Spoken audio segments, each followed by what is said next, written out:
Welcome to the Books, Life, and Shenanigans podcast with your host, Amanda Bird.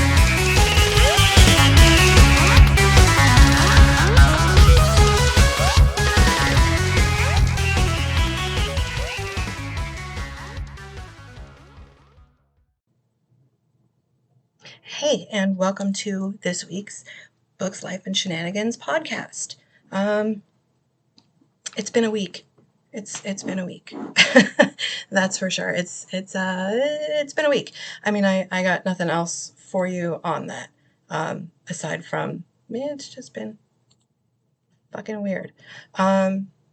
So let me start with kind of me continuing last week's episode of reading The Girl at the Bottom of the Ocean.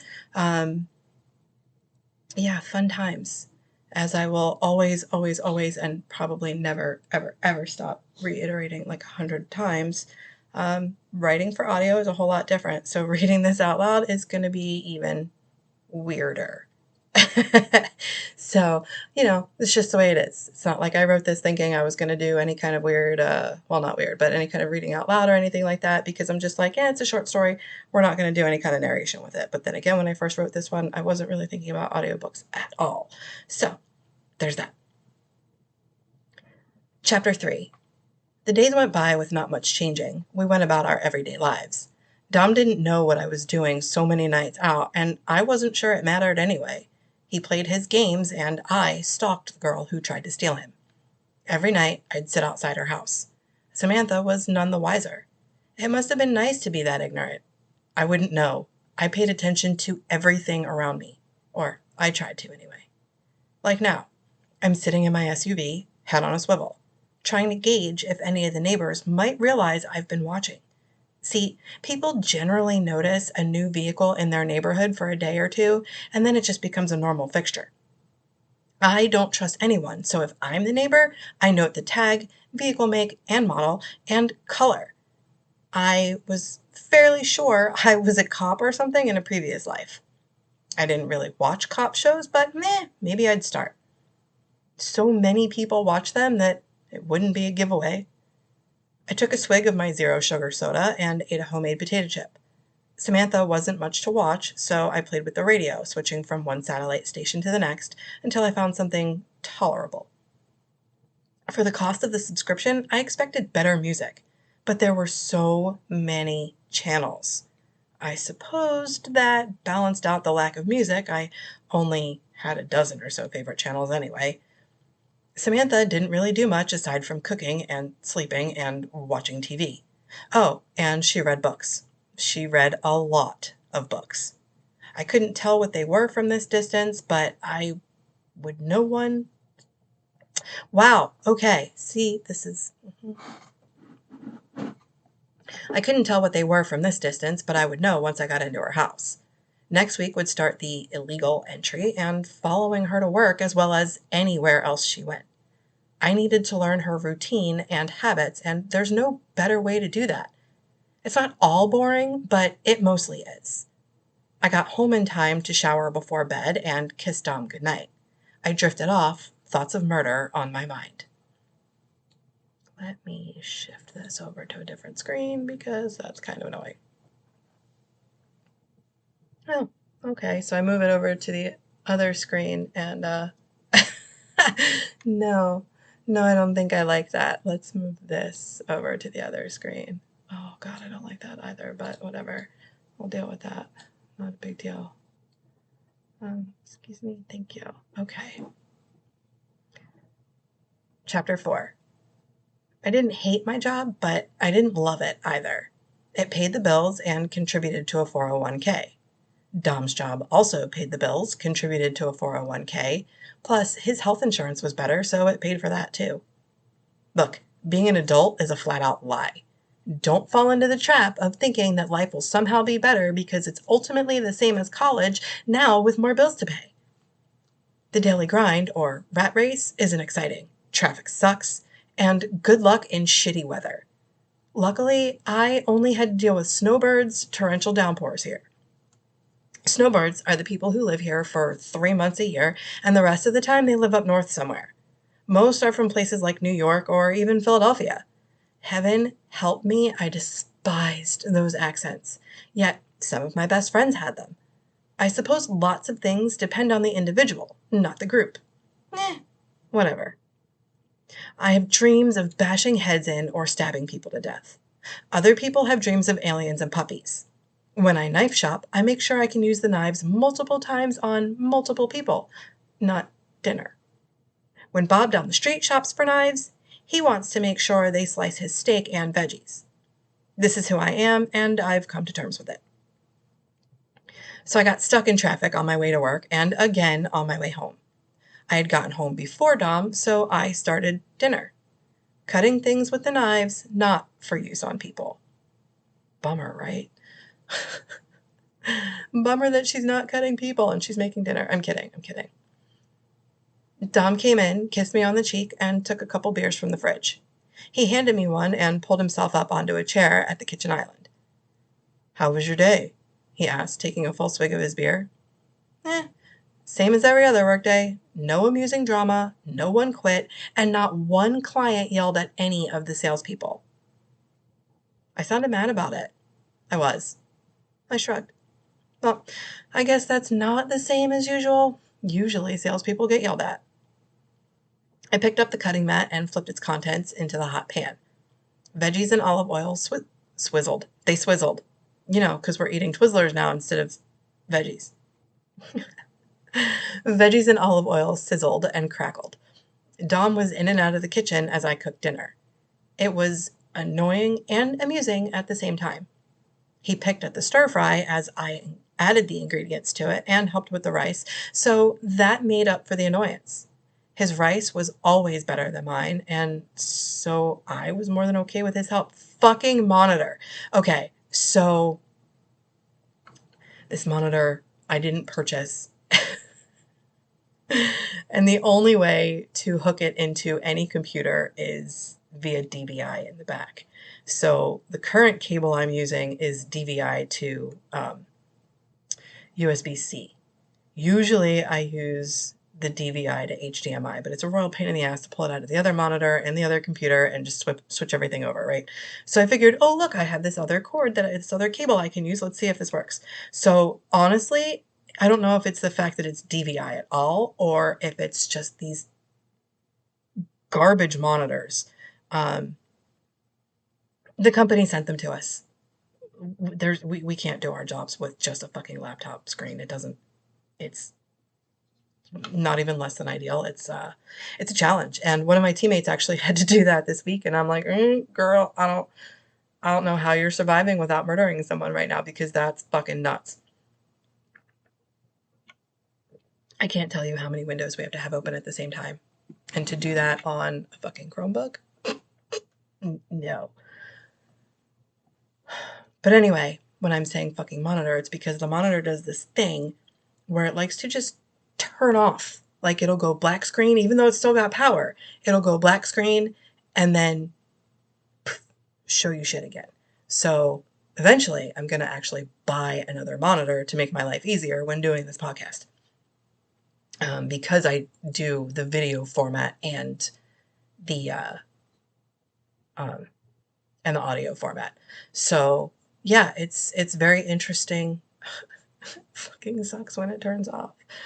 Anyway, after dinner, Dom and I shared drinks. He had a beer and me a spiked seltzer. I was trying to watch my sugar intake or else I'd be throwing back craft brews. I left not long after that with Dom going right to his video game. Men. I hopped into my SUV, turned the radio up, and since the night was actually nice enough, opened the windows as I drove. I left them open after pulling into an open space on Samantha's street. I started to prepare myself for another uneventful night of watching when someone pulled into her driveway. It was a black-on-black Toyota Highlander. The tag was Florida, and one of those vanity plates was on it. It read, Bucks for Life. Spelled out BUCS, the number 4, LYF. Well, moron, you're going to be easy to find if I need to. Wow.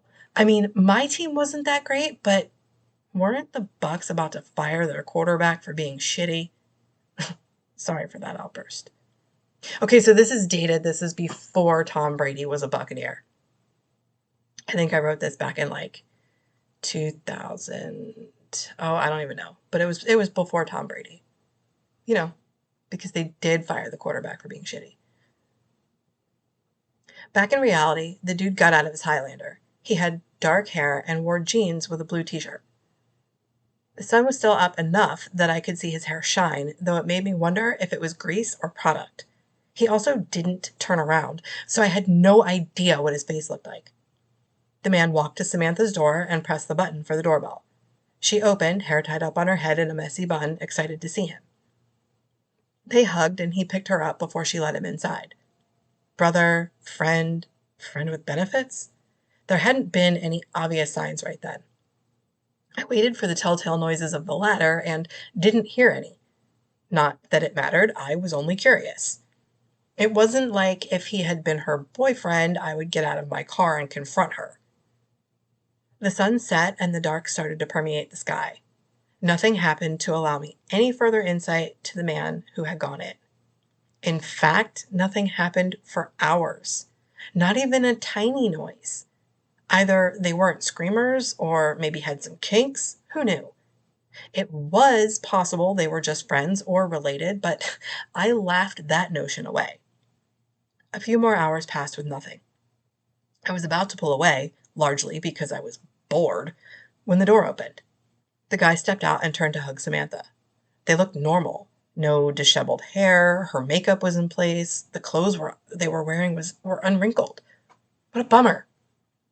It could have been amusing to have blackmail material. Not that I would have used it because I preferred killing. It was more cathartic. But it would have been amusing nonetheless. I watched the guy drive away, and so did Samantha before she went back into her house and turned the lights out. That seemed to mark the end of her day. Every night that I'd stayed out here offered no further clues to what she did with herself, so I started the engine and left. Trying not to disturb Dom, I crept into our house. No sooner than did I lock the door than did the kitchen light turn on. Hey, Morg, is that you? Shit. And I'm going to leave that there. There are obviously plenty more chapters, but I'm just going to leave that one there for this week. You know what? That's the thing I want to do. Because I don't remember what year I actually published that book, because now it's actually going to get on my nerves. Oh. Come hither information that I may or may not need. What year did this book come out? Okay, so I published it in 2020. So yeah, it was right before they hired Tom Brady. Right before they hired Tom Brady. And you know what? For shits and giggles, let's read you the quick description. When another woman attempts to steal her husband, Morgan Davis decides she's not playing games. Outwardly mild-mannered Morgan Davis doesn't really need a reason to kill anyone. After all, she's a serial killer. Her kill friends meet a general profile, but nothing obvious. No one, not even her husband Dom, suspects anything. Then Dom spills about his online pal Samantha. She doesn't know Morgan mastered the art of the hit long ago. Morgan starts to spiral, panicked that in actuality Dom might really leave. Can Morgan keep her cool long enough to get away with murder again? Yeah, I don't like reading that out loud at all. Nope. I'm good with not reading it at all, for sure. So, yeah. And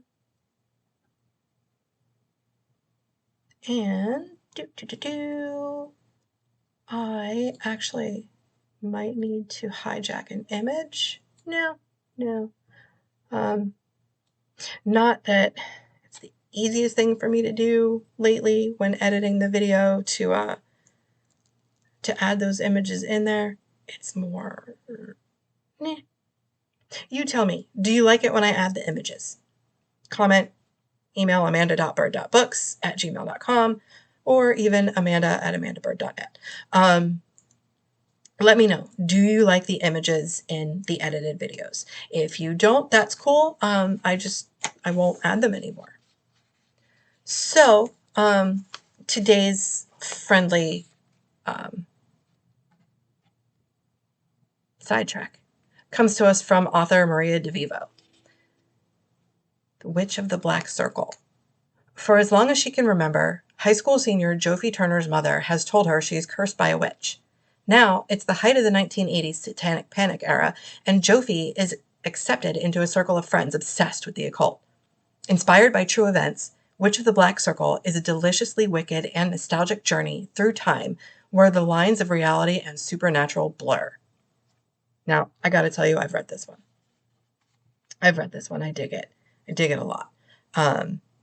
There are currently 3 books in the series out. Book 4 comes out in September, and you can find these books at mariadevivo.com. Link is in the description, as always. Maria DeVivo, DEVIVO.com. No, these are not actual ads. These are just me kind of shouting things out. So until they become actually sponsored ads, it's just me saying, hey, you should check this out. Yeah. So on to the life portion of today's podcast. This week's podcast, whatever. We're going to go back into some manipulation tactics with some more examples. However, I kind of want to start this segment with this. The most accurate way to describe what it's like to be on the other side of narcissism or manipulation, or even if it's just gaslighting. And this came from me watching reality TV, and Lala Kent is credited for these words. When you're in it, all the red flags can wave, but you're tunnel vision because this person is amazing at creating the illusion. They are. They fucking are. Thank you, Lala, for that, because that's probably the best way to describe it from being on the inside, right? You're fucking tunnel vision. That's all you see. You got the blinders on. All you see is them.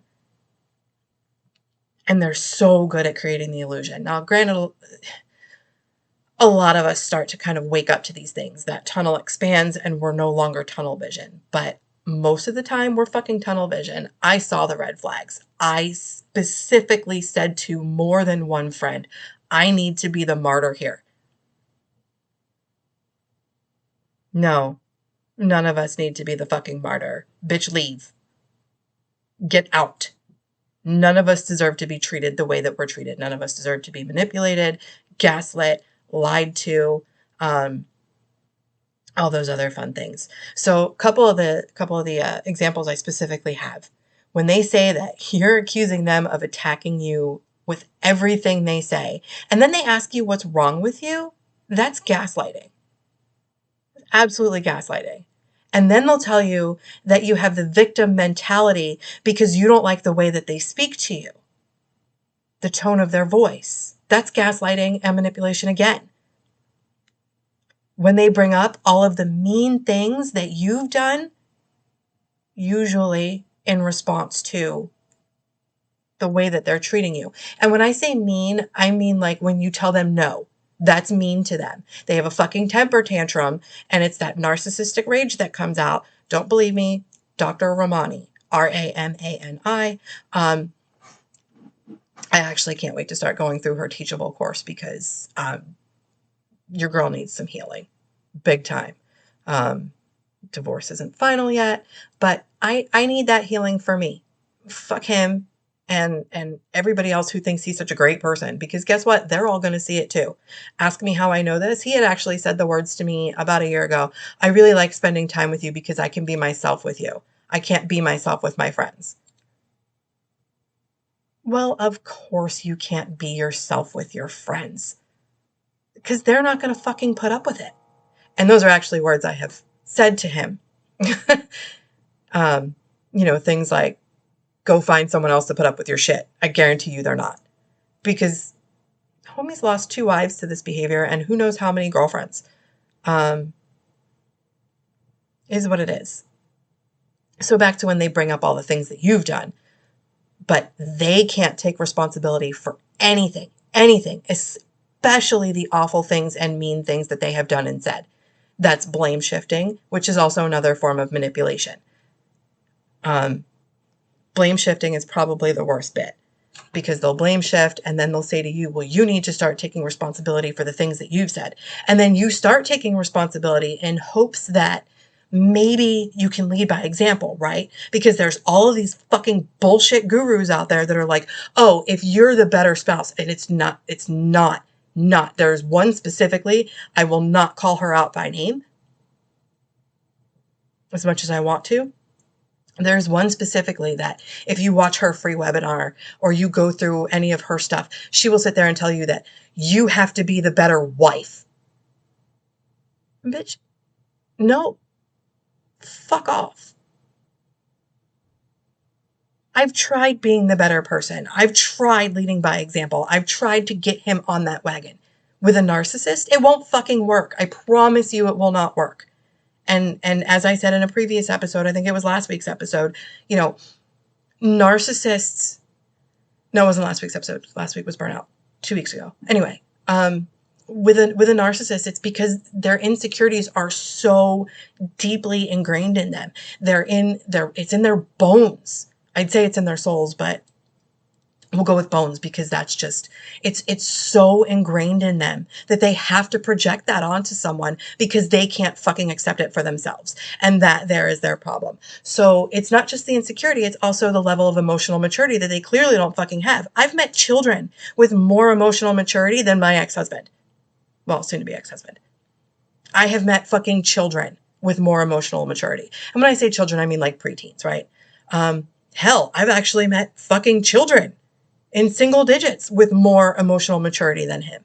It's absolutely incredible. And I used to make all of these excuses because I loved him and I wanted it to work out. And he said he did too, and blah, blah, blah, blah. Bullshit. It's all bullshit. As soon as those red flags start flying, do not start questioning yourself. Kick him clear the fuck out. Kick her clear the fuck out. Unless you have children together or some extenuating circumstances where you cannot leave, where you have to stay, get the fuck out. Because I promise you, the healing from this trauma, first of all, the abuse will get worse. It always does. In the beginning, when I called him out for gaslighting, he stopped for a few months. He really did. And then it got worse. He picked it up again and it just snowballed from there. I mean, we have physically separated multiple times and we had a cycle. We absolutely had a cycle for about a 30-day time span. We wouldn't talk for a couple days to a week. And then within 30 days, we were back together and living together again. Every time. Every time. Last summer, it was about a month and a half. He hasn't lived here in 6 months, 6.5 months. And I went no contact 3 months ago. I'm looking at my calendar. I went no contact 3 months ago. It's been fucking hard. And then I'm like, I know homie's not going to try to reach out to me, so let's unblock him.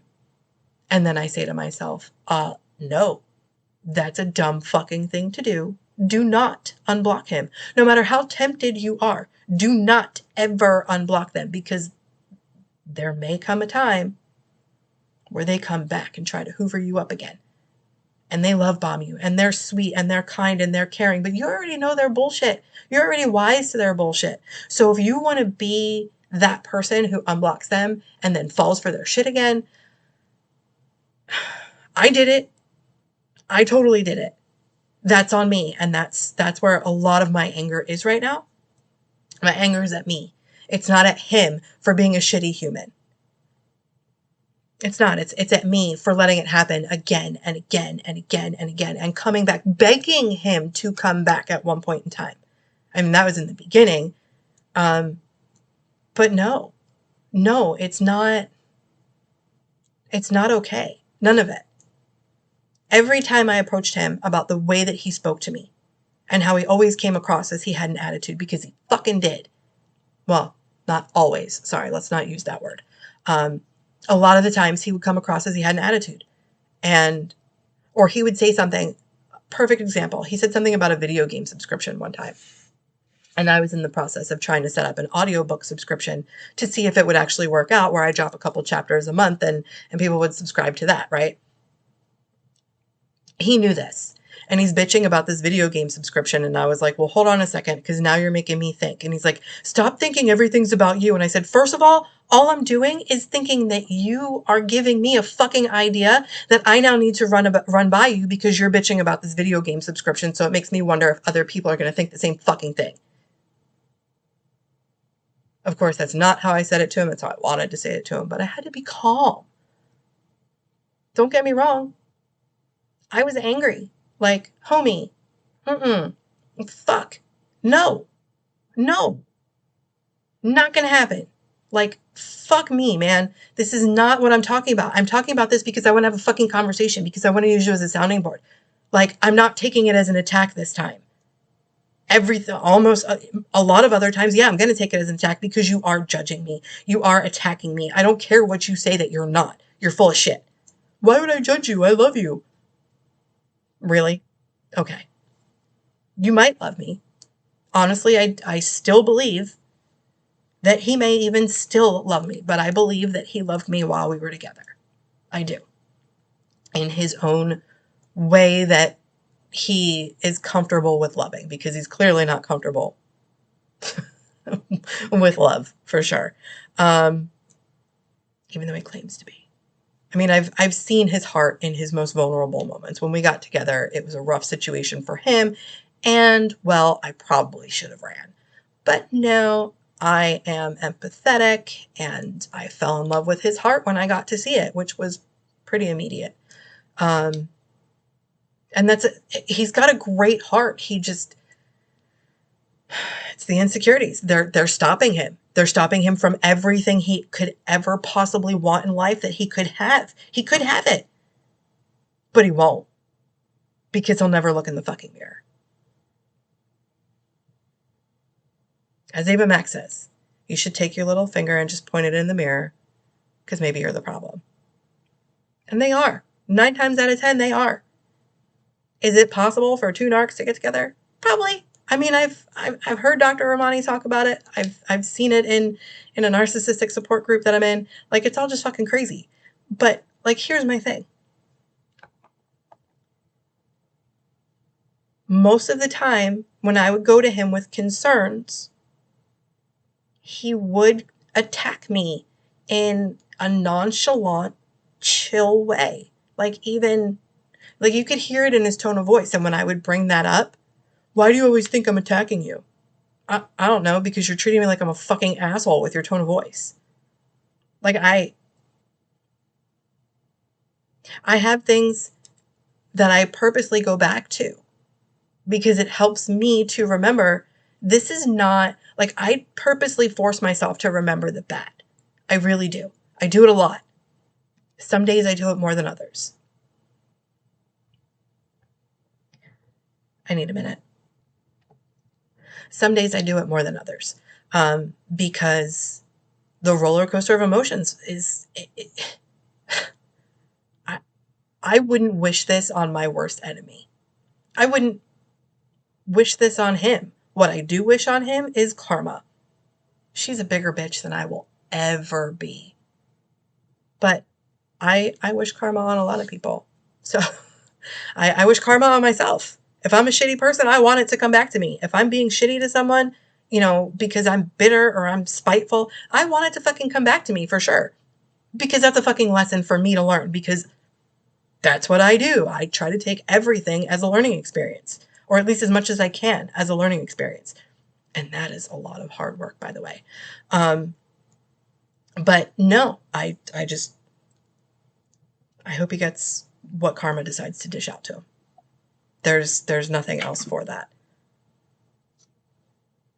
Okay, so our break message.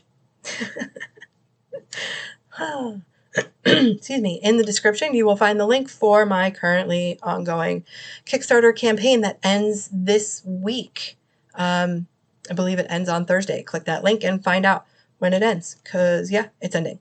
You can get super cool things like the volume, the collection one, I'm sorry, the 13 Reasons for Murder collection, volume 1, which is books 1 through 4 in paperback or hardcover. There's even an option for sprayed edge hardcovers, which is super fucking cool. You know, the black edge papers.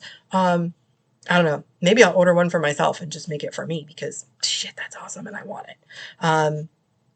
Stretch goal amounts have been announced as well for things like metal bookmarks, t-shirts, Killer Mood t-shirts, black or white, your choice of size. Once we hit that stretch goal, color interiors for both ebook and print. And there was something else and I just can't remember what it was. So there's that. Yeah, head over to Kickstarter, either search 13 Reasons for Murder or just click the link in the description. All right, now on to this week's shenanigans. I've been struggling trying to figure out what this week's shenanigans were actually going to be. So, yeah, still haven't figured it out. So tell me, give me some input here, shenanigans wise. I'm thinking books challenges, reading challenges, kind of like a Goodreads challenge, but, or even like those ones where, you read a book that starts with every letter of the alphabet and then goes through all the numbers. I'm sorry, that's a lot of books for me, though I did just break 29. I finished last night. And I'm working on trying to finish one that's been a bit of a challenge just to get to. I haven't even gotten to page 100 yet in it, and that's been going on for like a year, I think. So yeah, I picked that one back up today. And yeah, so challenge-wise, do we want to do books challenges? Do we want to do super fun, I don't want to say like ALS challenge because I don't want to do an ice bucket challenge or anything like that. And honestly, these weird TikTok challenges, like I'm a little old for those. I don't want to be like, yeah, let's dance to this song and let's do this, or let's lick the toilet seat, or let's walk around in public and lick ice cream and put it back for somebody to buy it. Like, no, thank you. Yeah. So hit me with your suggestions for fun shenanigans that we can do, because there's everywhere I am, usually everything I do, including my job, there are shenanigans involved in some capacity. Whether it's, we're scheduling some kind of testing for the users, and the person, the team I'm working with is like, yeah, let's be super evil. Let's make it a really hard test. I'm down. Those are the shenanigans for that call. So I'm thinking like, I'm gonna probably need some help with the shenanigans, at least right now, because I ain't got none. The only shenanigans I can think of is I am headed down to a parade to give out some free hugs and hang out with some friends. And honestly, it'll be my first parade in like the 7 years I've lived in this area. So yeah, I'm excited for that. Even did my nails to match. Super fun, pretty pastel rainbow thing. But I am going to cut this week's episode short because for whatever reason, it is obnoxiously hot in here. So yeah, I would turn the fan on, but you could probably hear it in the mic, and then you're gonna, even with the filtering that I've got currently on and that I still do once I edit the audio, I don't know if that's a game I want to play yet.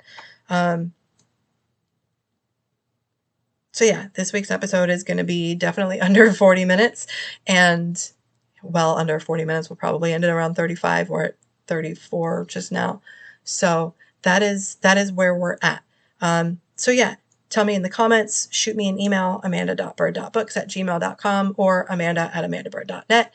Let me know what you would like to see in the shenanigans, as well as if you have manipulation and gaslighting comments you want to make, or like, tell me in the comments or via email, what's the gaslighting phrase that makes you laugh every time you hear it? Even if there's more than one. You can send me a long ass email. I'm good with that. Or leave a long comment. I'm chilling with that. But let me know, because I think we could all use them, and I'd like to actually read them out in an episode at some point in time. So yeah, there's that.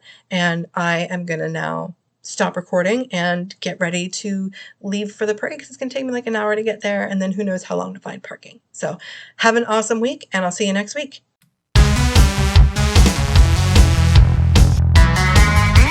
This has been the Books, Life, and Shenanigans podcast with Amanda Bird. Song credit, audionautics.com. Intro action, AUDIONAUTIX.com. And if you'd like to support this podcast, head over to substack.com/@Books, Life, and Shenanigans.